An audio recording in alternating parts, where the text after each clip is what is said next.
I spent the last 90 days reading anywhere from 1 to 3 books every single week. And I'm going to show you 3 very simple tricks that you can use today to do the exact same. Before we get started, I want to slow down and I want you to ask yourself why it is exactly that you want to read. Um, Maybe it's because you just enjoy reading and you want to spend more time doing something that you enjoy. Maybe it's because you have something specific that you want to learn about. Or maybe it's for vanity. Maybe you want to tell other people that you've been reading books, which is something that I know absolutely nothing about. Anyways, that matters because it's going to impact how much it really matters at what pace you're reading at. If you're reading for fun, really doesn't matter how fast you read. If you're reading for vanity, then yeah, you can sit down and read a book a week. Uh, Not necessarily necessary. Or it's because you actually want to learn something. And if it's because you want to learn something, then I highly recommend that you take your time, understand what's going on in what you're reading, take time to annotate. I annotate in all of my books. Let's see, I whatever. Uh, anyways, and also I recommend that at the end of your books, or even while you're reading them, that you take time to actually review what you've read. I keep a running list of documents online where I take away my key learning points, and it's super helpful in going back and figuring out also where things may contradict with one another, and so on and so forth. But anyways, once you figure that out, we can now continue on with this conversation. So you figured out why it is that you want to read. Now let's think about how can you make sure that you're reading more if that's your goal. The first thing that I recommend is stop reading books that you don't like.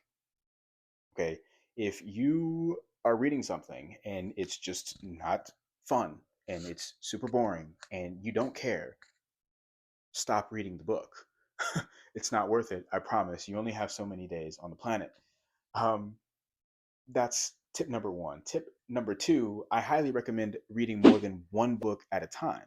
Um, what happens for me, and what happens, I think, with other people, I don't know, is you will be reading a book, let's say for 30 minutes, or even let's say you make it to an hour of reading a book, and you're like, all right, I'm getting kind of bored here, or I've had enough.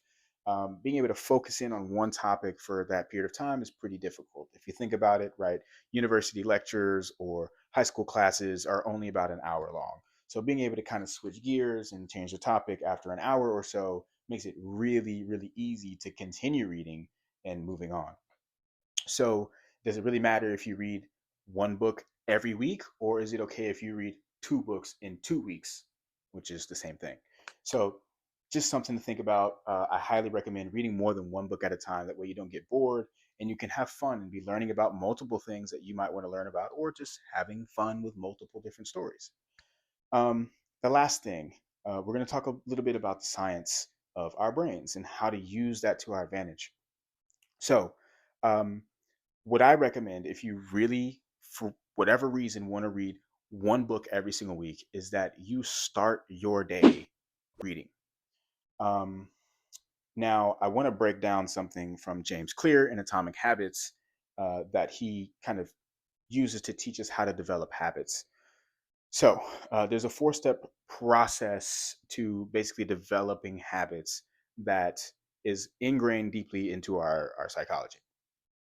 So, there's 4 steps to how our brains work in this regard. The first thing is that you have a cue. The second thing is that you have a craving. The third thing is that there's a response. And then lastly, there is a reward for responding to whatever occurred. So let's break this down through an example. Let's say you want to read a book. So, first thing, I need to see the book as an example, right? Or something that reminds me of a book or of reading. The second thing, my brain is going to start to think to itself, oh, I want to read. Or it might be like, I don't really want to read. That also is a sort of a craving, right? A craving to either go away from the book or toward the book. And then you're also going to respond. So either I'm going to go up and pick up the book, or I'm going to scurry on over to, I don't know, my computer. And lastly, once I make that decision, I am going to have chemicals in my brain that reward me for having made that decision. So, what James Clear teaches us in the book is how to use this to your advantage to create habits in your life, to do the things that you want to do more of. So, step one for the cue, you want to make what it is that you're trying to do attractive, obvious.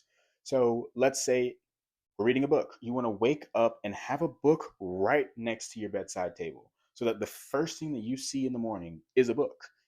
At that point, there's no way around it. You know what you need to do. So that's the first thing, is make it obvious. The second thing is you need to make it attractive. So one of the ways that he describes how you can make it attractive is basically tie this habit that you want to develop to something else that you enjoy doing.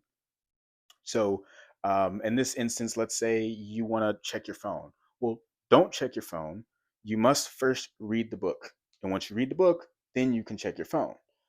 The third step to working with our brain here and working now with the response version of this is you need to think about how to make this attractive. Okay. Excuse me. No, getting all mixed up. You want to make it easy. So make it obvious, make it attractive, make it easy. So making it easy means, hey, you don't have to sit down and read a book for an hour first thing in the morning. I do, but you don't have to do that. All you have to do is read a page of the book. Read literally one page. Spend 5 minutes reading. And after that, you've done what you needed to do. Now you can check your phone, blah, blah, blah, move on. The truth is, most people aren't going to actually just read one page of the book. Once you start reading the book, you're going to be like, oh, okay, well, this isn't really all that bad. I'm going to read another page. And then maybe I'll read a full chapter. And next thing you know, you've read a book in a week. Anyway, lastly, you want to also make it satisfying. So, this is more of the long term aspect of it. So, let's say you have this goal of reading a book a week. At the end of the week, now let's say you get to do something fun, right? So, now you get to binge on Netflix all week. So, not only did you get to check your phone right after you read the book in the morning every day, but now at the end of the week, I have this long term goal and that I've accomplished, and now I can kind of sit back and relax and enjoy. So, one book that I highly recommend reading is Atomic Habits by James Clear. It's an awesome book, and it teaches you how to develop habits. So, other than that, those are my three tips. The first thing is don't read books that you don't like. Why would you do that to yourself? And secondly,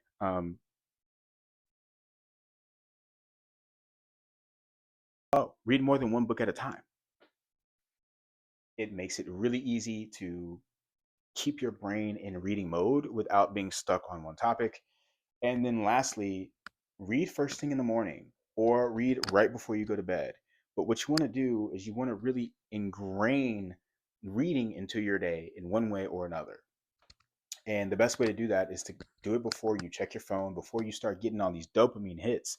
When you get the first dopamine hit of your day from reading a book, I promise you, eventually that's going to be what you want to do the first thing in the morning. So, look, I've got a whole bunch of content around developing habits that's coming out or is out. So, if you see a video about that over here, click it, and also make sure that you like this and subscribe. And I'll see you next time.